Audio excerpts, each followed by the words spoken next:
Welcome to Match Me Abroad, Season 1, Episode 3, Find Me a Find. We have 5 people, some of them featured for about a half a second. Which was about 5 minutes too long. And we didn't get to watch the episode very well. My mother-in-law is gone. She is on vacation with seeing her family, which is great for her and a tragedy for us. Unbelievable. Because she normally watches our son when we do this, because you know kids, like nothing's more as soon as we're like into something, he's like, oh, stop the presses, time for me to come in and do a song and dance number. Got a little performance going on. Look at me. Got lit on you. There you go. Sorry about that. But, and he might come join us during the video, in which case John will just leave. John has made the greatest sacrifice to say that he will not do the video if our son needs a little extra attention. Next week is 90 Day Fiancé before the 90 days coming back. We will be recapping that. We have Gino and Jasmine coming back, who we recapped last year. That's going to be a priority. We don't totally know what we're going to do with the show. Barely anyone's watching it. We usually don't know what we're doing anyway.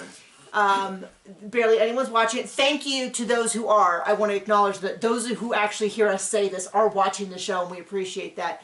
But we don't know where it's going to fit. I would like to continue this show. We might have to move it to another day to recap it. We might have to we'll have to see. I hate stopping a show in the middle. I really had high hopes for this show, but I don't see it. It hasn't really been catching on an audience. I think it will, maybe. I'm just warning you in case next week you come, you think this episode 4 is coming and we get 90 Day Fiancé. We're going to try to figure it out, but if the option is between me burning out because I am crazy busy and dropping the show, I'm going to have to drop the show. That's advice to all of you. As a professional coach, I'm going to tell you that it's almost always better to drop something or delay something. Oh, what do you do for money?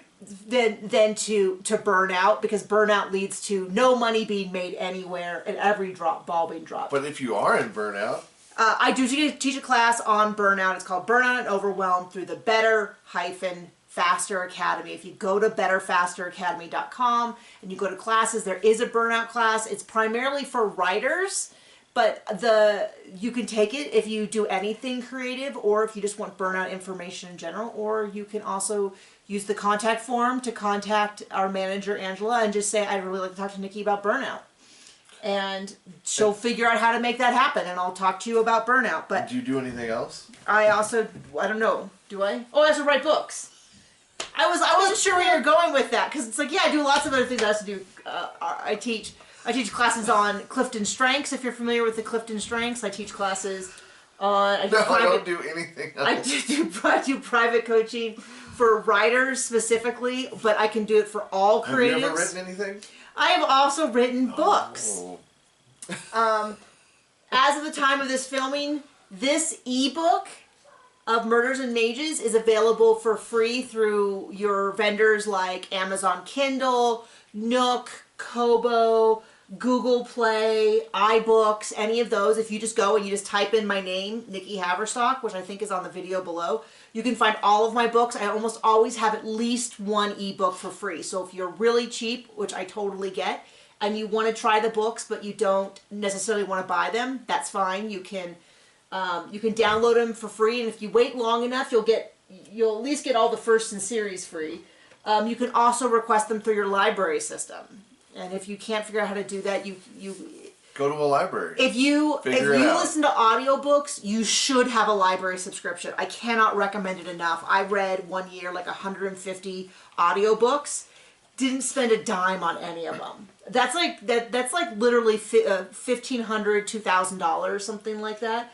Such a great deal. Okay, that's and most places have it. You're usually, like in Colorado, I can join the Denver library as long as I prove I'm a resident.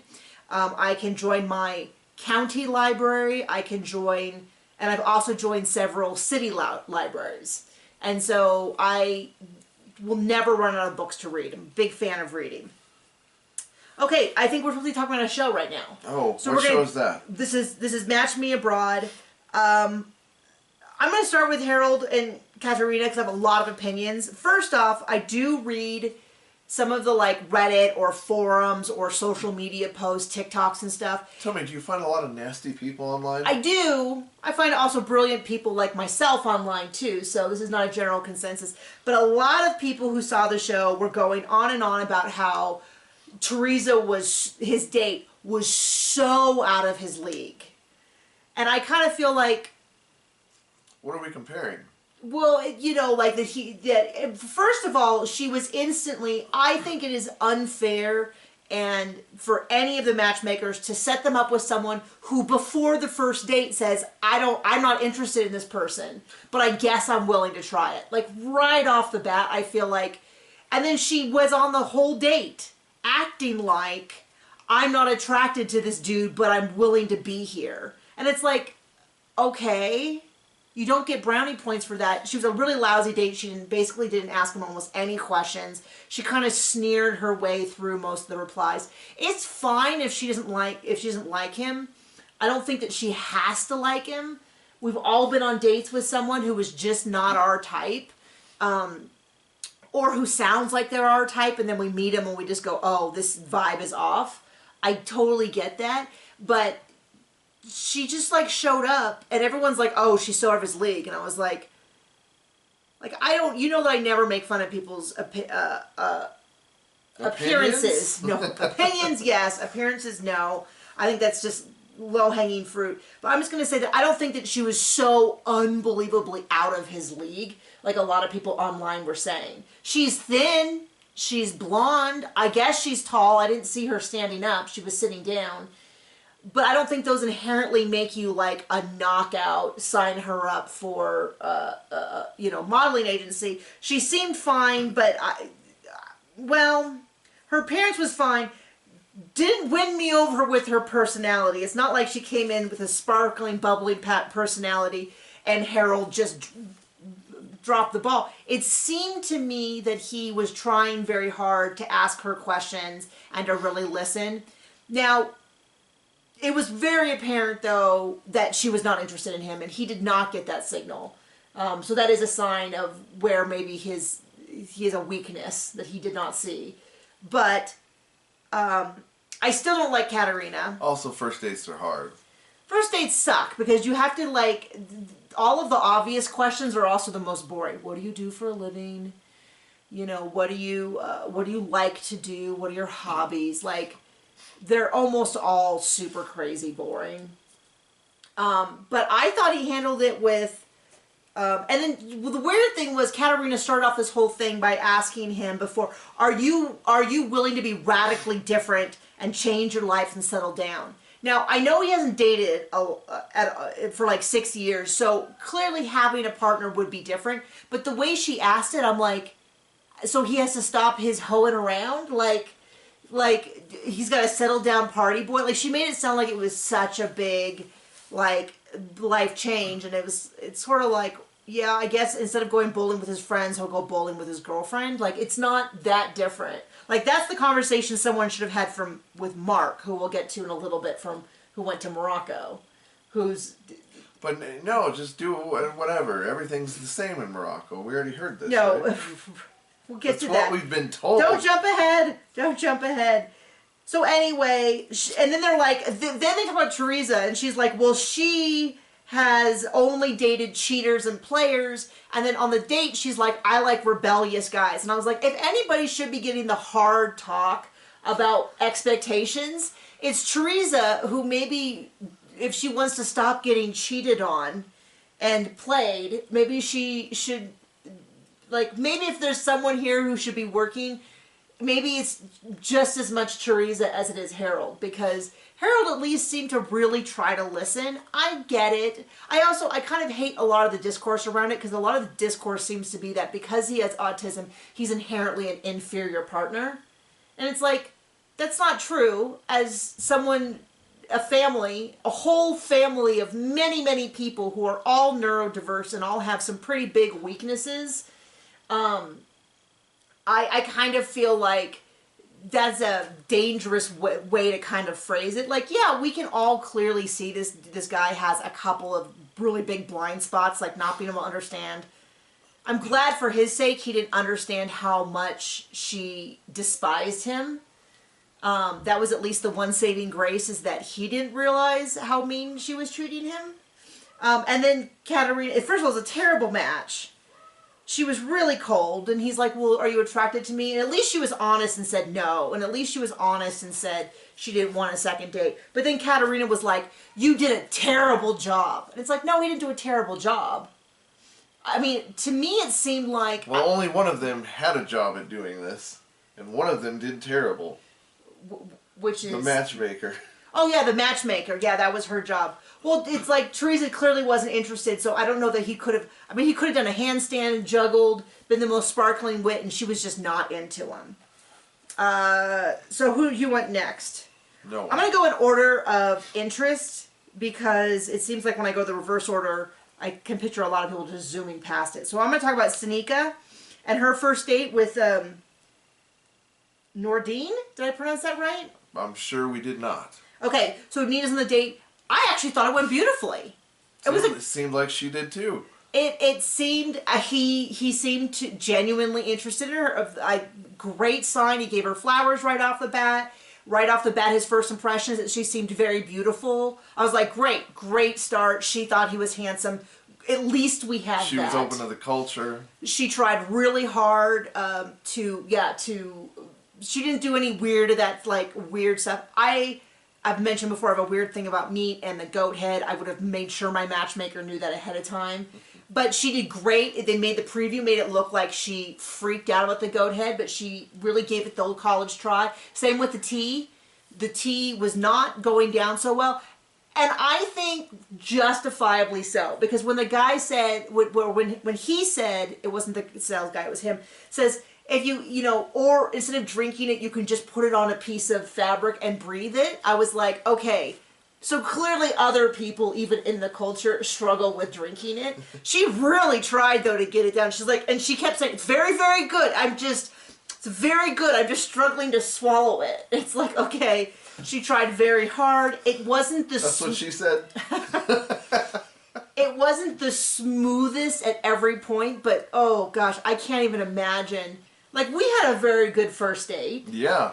But I still think if someone had filmed it, it would be a cringe fest. Because there's so many, like we said, first dates are so awkward because you're trying to, like, slowly figure out what you and the other person have in common, all that kind of stuff. I remember, all I remember really distinctively from our first date is we went to the Melting Pot, which is a fondue restaurant, and we had dessert, a great dessert. We still had the restaurant experience, but we also had the timetable of, like, if this was an absolute trash fest, which we both had multiple dates like that, we could get out quickly. But it's a nice leisurely thing. You can kind of, because you're like, if you don't know, for the dessert course, you have a little hot pot of chocolate, and they bring you a variety of, like, Rice Krispie treats, strawberries, little sponge cakes, dense sponge cakes that don't fall apart, stuff like that, right? Yep. My two distinct memories from that were sitting next to you. You were on my left side, on the bench as we waited to be seated, and being like a little bit like, oh, this is good. This is good. I thought I had a very cute outfit on. Later on, you said that you thought it was a little bizarre. But I had come from class, so I was like in shorts and like... It made perfect sense. What? I said it made perfect sense after, I knew. And you looked great. Wait, after you knew me? Like after you you figured out that I'm not exactly a dress-up kind of person? Yeah. Is that where we're going? Okay. As I talk you out of getting your foot in your own mouth. And then I do remember where we sat in the restaurant. You go in, we kind of went to the right and over there. I remember that, and then I remember a lot of standing by my car outside. Yep, we talked a lot. In the parking lot. I had parked kind of far away. It was a weird little setting, so I had parked kind of far away so dogs wouldn't bug anyone, because the dogs were in the car. I've told that story many times. And so we kind of had this... There was no other cars around, so we could kind of like stand, and I remember probably for an hour or two. A while, a really good long while. But and I by still... the weekend, it was over. We spent every day since. It was over. It was over. The best years of your life were over. And then you fell into your eventual decline. Dating other people was over. Dating was over, I mean, almost instantly. We went on a second date, and it was just as good as the first. And you know it was good because he took me somewhere down by the beach. And so he took the road beach. There's a street in Orange County called Beach that goes, it's a major street that goes kind of all the way into Orange County. And slow. But it's like a standard street with like stoplights every block. Yeah. All the way. And I remember such distinctly being like, I should tell him to just get on the 5 and go this way. And I was like, no. That comes later. I don't need to, like, he's got a plan. I don't need to be really pushy about this.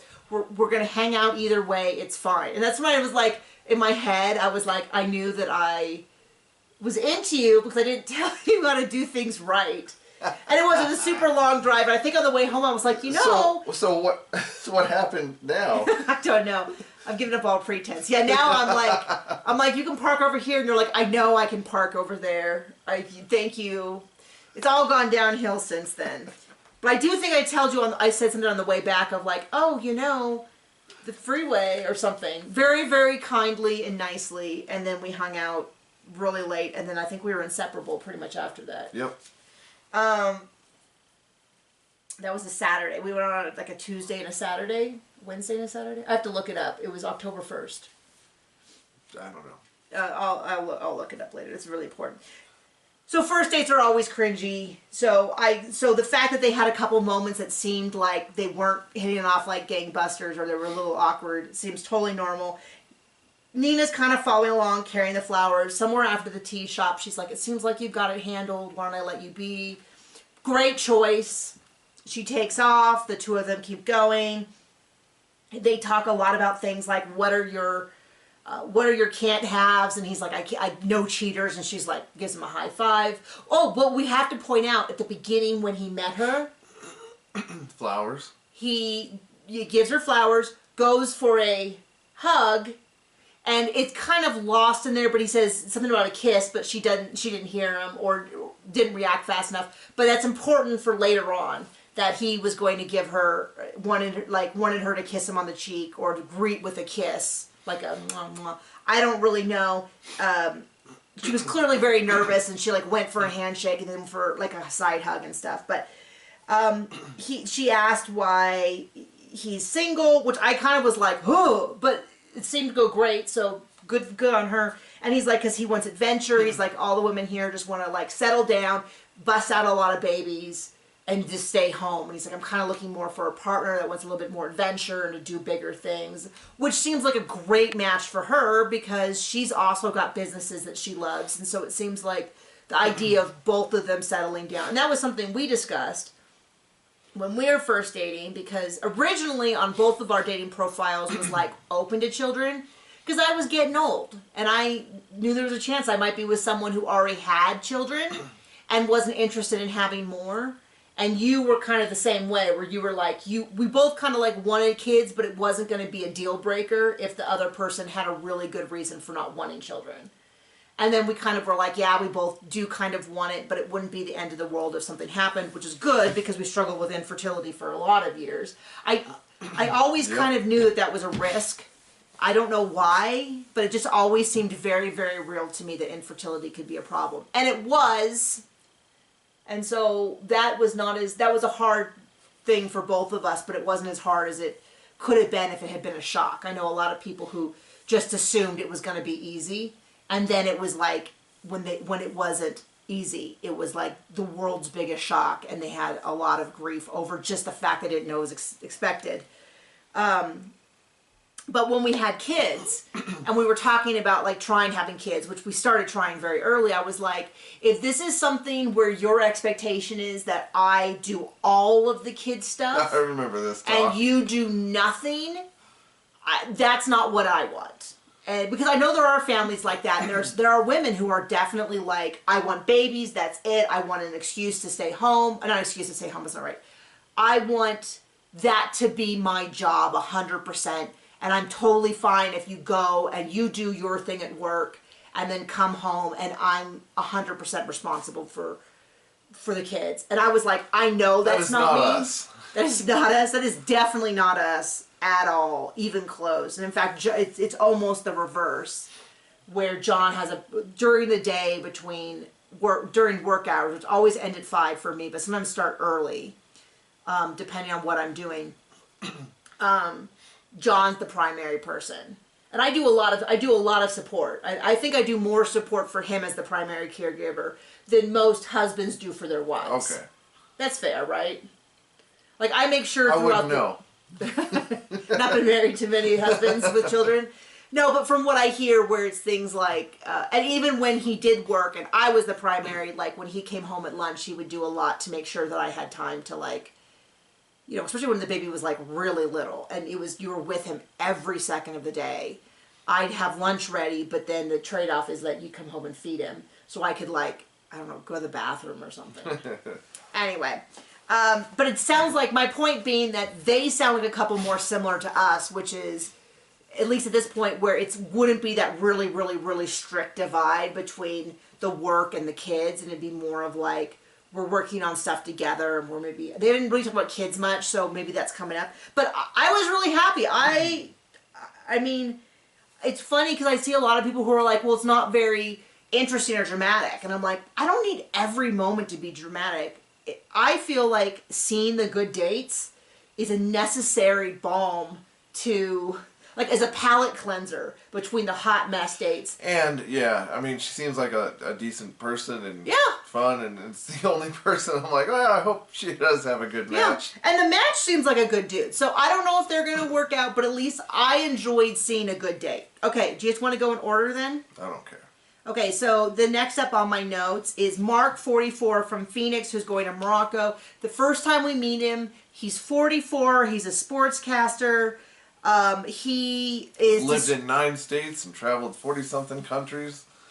He is described by Nina, the matchmaker, as a frat boy in a 44-year-old body. He does make a reference to a lot of first dates that don't hit it off. And then later on, he makes references to how every date he's ever gone on has been physical. And so that definitely makes it sound like a string of one-night stands. I don't know if that's what he meant, but it's sure what it implied. And it reminded me of the guy that I almost went on a date with before John. It was it might have been the guy right before John. It might have been, because my dates got progressively worse as it approached John. And the guy, I think it was right before him, was like, he was a new Christian, because Christian was one of the things that was on our profile as being important. He was a new Christian, and he told me on the phone before we had set a date up, because he lived in San Diego and a few weeks ahead of time. First of all, he asked if he could spend the night before his date, and I said no, that was inappropriate. I didn't know the guy. I wasn't going to have him in my house alone. You want to go for a hike in the forest? Yeah, do you want to go for a hike in the desert? I was like, no, this has also been on Dateline. Like, all of these things aren't just red flags. They're literally opening sentences to, like, a Dateline episode. So, no, I won't go on a 4-hour hike, because he wanted to test to make sure I was in good shape, because he wanted to make sure that I had a good body. And so, but then the other thing he said was, my pastor's, I've always had sex on every date I've ever gone on. And my pastor says I can't do that anymore. So I need to get married really soon. And I was like, I think I even said, what a line. Does your pastor know that you're telling women this? Because he also, I'm gonna send you back to him for some more discussion. But that was the vibe he was giving me, because it was kind of odd, because he gets picked up, he gets taken to his hotel, and the lady, Fatima, who, like, the concierge who checks him in, like, sits him down to have a conversation, which was very odd to me. I think she was the assistant to the matchmaker. Was she? I think so. Okay, I thought when they said female concierge, that meant for the hotel, because normally a hotel has a concierge. I don't know why they put female there. It was pretty clear she was female, but maybe... yeah, so maybe that was the case. This is sort of the time when my son started running in a lot to be like, Mommy, look at me, because he's needing a little extra attention and he's bored without school. And so my notes sort of slowly decreased. If you can, I don't know if you can see it, but like right here I have nothing. But so she's like, there's no kissing in public, there's no hugging in public, holding hands is highly looked down on. See, I thought she was for the hotel because she said no females in the hotel room. And so I thought she was like... If you're not married. If you're not married. So I thought that's what she was doing. Because you'll go to jail. Because you'll go to jail. But the reason I say that is that we just saw the date with Sanika where they greeted each other with a hug, and he said something about giving him a kiss. And so I'm not really sure who's correct here. I'm hoping that gets addressed in the next episode. Because while that does not surprise me that there are countries whose public displays of affection are frowned on more by unmarried couples, and I would say that that's even true some places in the U.S. Like a couple making out in a restaurant may not be illegal, but it would raise some eyebrows, don't you think? If you were like sitting in the Applebee's and the couple next to you was fully Frenching, wouldn't you be a little bit like, that's not illegal? And I wouldn't say that we're necessarily that conservative about PDAs, but get a room. But that's also like, yeah, just go do that somewhere. Maybe not Applebee's. I don't know. Maybe I haven't been in Applebee's. We should maybe go to an Applebee's and find out. Want to make out in an Applebee's? Go make out in Applebee's. And so I'm not totally sure that she is, like that is super accurate, given that we just saw another date in Morocco is like that. But his reaction to it was a little bit of like red flaggy, because he was a little bit like, well, how am I ever going to find out if there's chemistry if we can't come back to the room? It was kind of the vibe that I got. Was it you say that, or was it just... So there we go. So people already hate the dude online, according to I might have to stop looking online, because I was like, I don't hate the dude. I don't know the dude. There's a couple things that I'm wondering about, but he hasn't really done anything yet for me to have an opinion on him. We'll cut back to Natalie, who we only see for like a half a second. She's shown up in the country. She doesn't remember her Spanish. Once again, Juan, not the matchmaker, picks her up, takes her back, asks her why she's there, and I kind of feel like, you know why she's there. You got cameras in your car, and you picked her up for the matchmaker, and so she's like, I'm here to meet a boy. And instantly, Juan, the matchmaker, Juan's like, I'm going to make you as uncomfortable as possible. Yeah. Doesn't seem like the best choice. Wouldn't want him as my friend or a matchmaker. Yeah, John's really not a fan of Juan the matchmaker, as a matchmaker. I don't have an opinion on him as anything else. I haven't seen him do anything else. But so far, he doesn't seem to like or respect his matchies. That's about all we saw. Yep. Okay, we'll just keep rolling on. There's one more, and that is Susan, also with Juan. And, you know, once again, people online seem to really dislike Susan. I think she's being a little unrealistic. I do think she should swap the priority. If the number one priority to her is that he listens and is interested in her. Has hair. Has hair. That is how she lists them. But when she talks about the date, her number one priority was that he listened to her. That I would talk to her about swapping some of those. But I don't think the whole list is inappropriate. I do kind of get... I don't think he needs to be rich. I think that's ridiculous. But to say that he has something in his life other than being supported by a woman, I think is also fair. Like, I don't think it's at all weird for, like, if she was to say date, like, a teacher. Or someone who works a nonprofit. Like, that kind of thing. I don't necessarily think that's a bad thing. But to me, I just get this vibe that he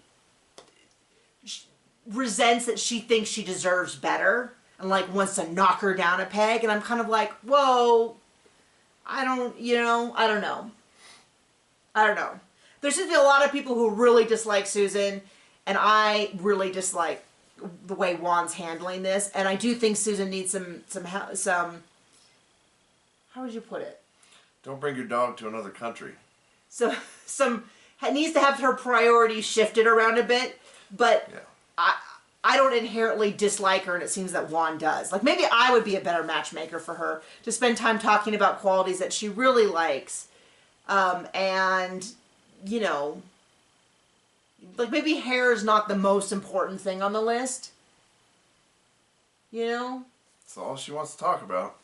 So that's it. We got through a whole episode. We should go check on. I should go check on my son and make sure that he hasn't gotten into. It got trouble. Quiet, so you know something's wrong. It recently got quiet. So why don't you go check on that? So we will see you later. Thank you so much for watching with us. Like I said, we're going to try to continue the show. I apologize if we can't. It just really depends on how our schedule is next week. I try to block times out for this, but it's not unusual that my work can suddenly have a lot of things going on, and I'm writing multiple books and I'm working with clients, and when the clients come in, I need to be available for them. And so, but we are going to do the 90 days before the 90 days. I'm crossing my fingers. It's a good season. Every show we try to recap recently, people have said is the worst season they've ever seen of the show. So anyway, thank you for joining us today, and we will see you around. Bye.